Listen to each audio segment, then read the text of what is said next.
Bismillahirrahmanirrahim. Assalamualaikum warahmatullahi wabarakatuh. Alhamdulillahirabbil alamin. Kita bisa melanjutkan kembali pengajian kita kitab Matan Ghoyatul wa Takrib karya Syekh Abu Syuja Al-Asfihani. Pada video kali ini kita akan membahas tentang kebolehan mengusap dua muza. Seperti biasa, sebelum kita memulai pengajian, mari kita awali dengan bacaan suratul Fatihah yang kita hadiahkan kepada mu'alif kitab. Semoga nanti apa yang kita pelajari menjadi ilmu yang barokah manfaat fid dini wad dunya hatal akhirah.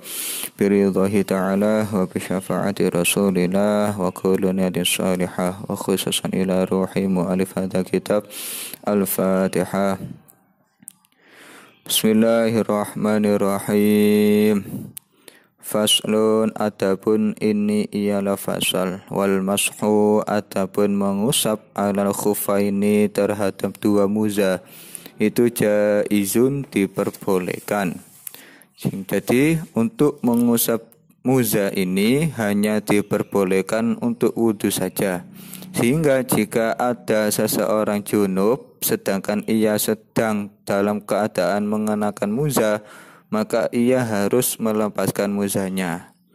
Nah, kemudian timbul pertanyaan, kenapa hanya wudu saja yang diperbolehkan mengusap muza, sedangkan mandi tidak boleh? Hal ini dikarenakan mandi tidak berulang-ulang, sebagaimana berulang-ulangnya melakukan wudu, sehingga ketika mandi ini diwajibkan untuk mengusap muza, ini tidak memberatkan bagi seseorang. Berbeda dengan wudu yang apabila diharuskan melepaskan muza setiap akan wudu, maka akan memberatkan orang tersebut. Kebolehan mengusap muza tersebut bisalah satu syarat itu dengan beberapa syarat. Apa saja? Yakni ayyabtadi'a hendaklah seseorang itu memulai lubsahuma memakai dua muza ba'da kamalit toharoti setelah sempurnanya bersuci. Hal ini sesuai dengan sabda Nabi Muhammad SAW yang berbunyi, Ar-khasul lil musafiri salasata ayyamin wa layaliyahinna walil muqimi yauman walailatan idza tatahhara fala bisa khuffaihi ayyamsaha alaihima. Jadi itu adalah dalil di mana ketika seseorang ingin memakai dua muza, maka dia harus menyempurnakan sesucinya terlebih dahulu. Kemudian syarat yang kedua, wa ayyakuna hendaklah kedua muza tersebut itu satiro ini menutup keduanya limahali ghuslil fardhi kepada tempat wajibnya membasuh atau basuhan yang wajib minal qadamaini dari dua mata kaki. Tujuan dari menutup di sini adalah agar air tidak sampai masuk ke dalam kaki. Kemudian syarat selanjutnya wa ayyakuna dan hendaklah dua muza tersebut itu mimma dari perkara yumkinu tatabu'ul masyi yang memungkinkan untuk terus-menerus melakukan perjalanan alaihima dengan kedua muza tersebut. Kemudian disyaratkan pula selain dari tiga hal tersebut, muza yang dikenakan harus suci, karena notabene muza itu adalah pengganti dari kaki.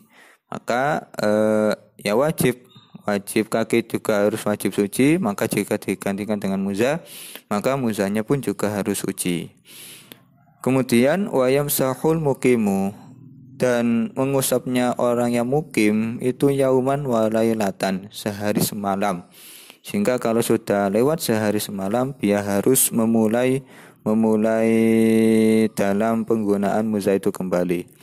Wal musafiru salasata ayyamin bilayalihinna, dan adapun bagi orang yang musafir itu masa aktif diperbolehkan mengusap dua muza itu 3 hari 3 malam. Wabtida'ul muddati, dan adapun masa permulaan kebolehan mengusap muza itu min hini yahdutsu, sekiranya seseorang tersebut hadas ba'da lubusil khufaini, setelah memakai dua muza. Fa'in masahah, maka jika seseorang mengusap muza fil hadhari, di rumah, tsumma safara, kemudian dia melakukan perjalanan, au masaha, atau seseorang tersebut mengusap muza fis safari, ketika dalam perjalanan, tsumma aqama, kemudian ia bermukim, atama, maka menyempurnakan masha mukimin, ada mengusapnya orang yang mukim. Hal ini dikarenakan status mukim lebih diprioritaskan, sebab mukim merupakan hukum asal bagi seseorang tersebut. Waya betulu, dan batal al-mashu, mengusap muza bisalah sati asya'a, dengan tiga sesuatu. Jadi mengusap muza itu batal dengan tiga hal. Yang pertama, bi khal'ihima, dengan melepasnya dua muza, baik terlepasnya itu disengaja ataupun tidak.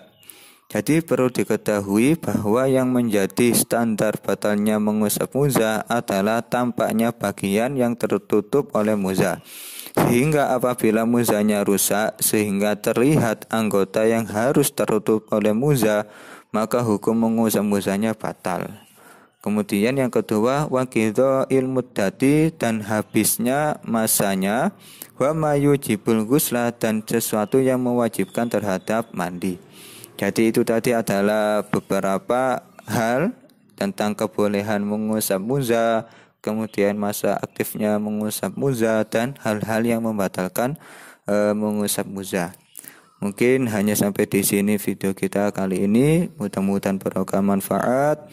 Kurang lebihnya mohon maaf. Wallahu muwaffiq ila aqwamit thoriq. Wassalamualaikum warahmatullahi wabarakatuh.